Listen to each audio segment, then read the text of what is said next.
Supreme কোর্টে ফের আইপ্যাকে ইডির তল্লাশি মামলার শুনানি। আইন শৃঙ্খলা রাজ্যের বিষয়ে এই মামলা আদৌ গ্রহণযোগ্য নয়, তদন্তের অধিকার পুলিশের রয়েছে, সওয়াল করলেন মুখ্যমন্ত্রীর আইনজীবী কপিল সিব্বল। পাশাপাশি ইডির তরফে কি বলা হলো সরাসরি কথা বলবো, আমাদের প্রতিনিধি বিজেন্দ্র সিংহ রয়েছেন আমাদের সঙ্গে। বিজেন্দ্র,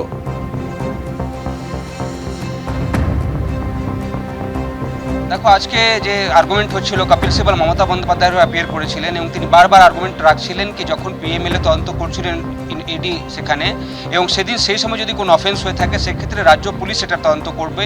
বিআইএনএস এ বিভিন্ন প্রভিশনগুলো রয়েছে, সেটা রাজ্য পুলিশকেই তদন্ত করানো হোক। ইডি এটা দাবি করতে পারে না কি এই অফেন্সগুলোকে সিবিআইকে দিয়ে তদন্ত করানো হোক। এই যুক্তিগুলো দিচ্ছিলেন যখন কপিল সিব্বল, তখন আজকে সুপ্রিম কোর্ট তাকে প্রশ্ন করে কি এখানে এরকম একটা পরিস্থিতি রয়েছে যেখানে এনফোর্সমেন্ট ডিরেক্টরেট পুরনো একটা পিএমএলএ কেসে তদন্ত করছিল কয়লা কেলেঙ্কারির, এবং সেখানে মুখ্যমন্ত্রী সেখানে বার্জেস ইন এবং সেখান থেকে কিছু নথিপত্র তিনি সেখানে নিয়ে চলে যান। সেক্ষেত্রে আপনারা কি আশা করছেন কি এটাকে কাম্য কি তখন ইডি রাজ্য পুলিশকে বলবে কি আপনারা তদন্ত করুন, যেই রাজ্যের প্রধান মুখ্যমন্ত্রী নিজেই রয়েছেন? এই প্রশ্ন আজকে সুপ্রিম কোর্ট করেছে। তারা আরও একবার ফ্রেম করে বলেন কি পিএমএলএ তদন্ত করছিল এনফোর্সমেন্ট ডিরেক্টরেট, এবং সেখানে তারা পিএমএলএ তদন্ত করতে গিয়ে সেখানে তারা দেখেন কি যখন তদন্ত চলছিল তাদের, সেই সময় মুখ্যমন্ত্রী সেখানে চলে আসেন, কিছু অফিসাররা চলে আসেন রাজ্যের, এবং সেখানে তাদেরকে তদন্তে বাধা দেওয়া হয়। সেখান থেকে কিছু নথিপত্র নিয়েও তিনি চলে যান। সেক্ষেত্রে রাজ্য পুলিশ কি করে এটাকে তদন্ত করবে?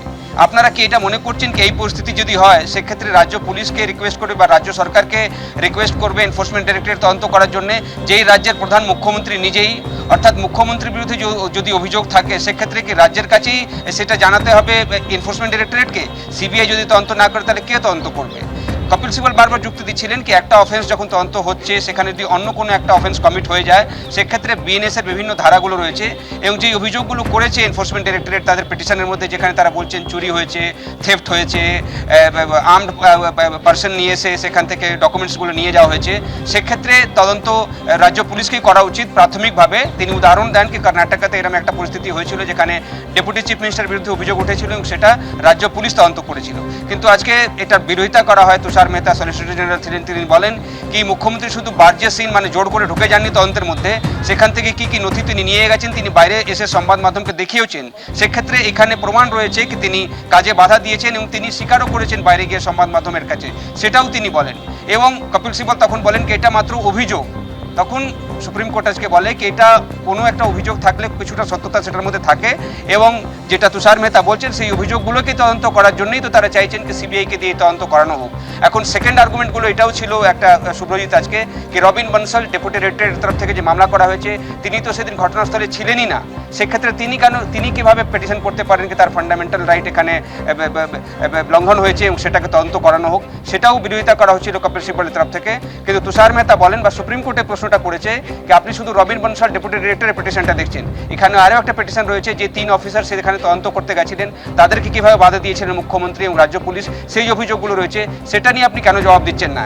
এই যুক্তিগুলো এখন লাঞ্চ ব্রেক হয়েছে সুব্রজিৎ, কিন্তু এই প্রশ্নটা প্রথম দিনও দেখেছিলাম হিয়ারিংয়ের চলাকালীন বারবারই উঠে আসছিল কি মুখ্যমন্ত্রী যেভাবে তদন্ত চলাকালীন সেখানে ঢুকে যান এবং সেখানে কাজে বাধা দেন, সেখান থেকে জিনিসপত্রগুলো নিয়ে গেছেন, সেক্ষেত্রে তার তদন্ত কে করবে?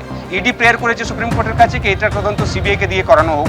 তার বিরোধিতা করছেন কপিল সিব্বল কি যদি কোনো একটা সেন্ট্রাল অফেন্স রয়েছে বা পিএমএলএর আন্ডারে যদি কোনো অফেন্স করছে বা অন্য কোনো সেন্ট্রাল এজেন্সি যদি কোনো তদন্ত করতে যায় কোনো একটা রাজ্যে, সেখানে সে তদন্ত চলাকালীন যদি অন্য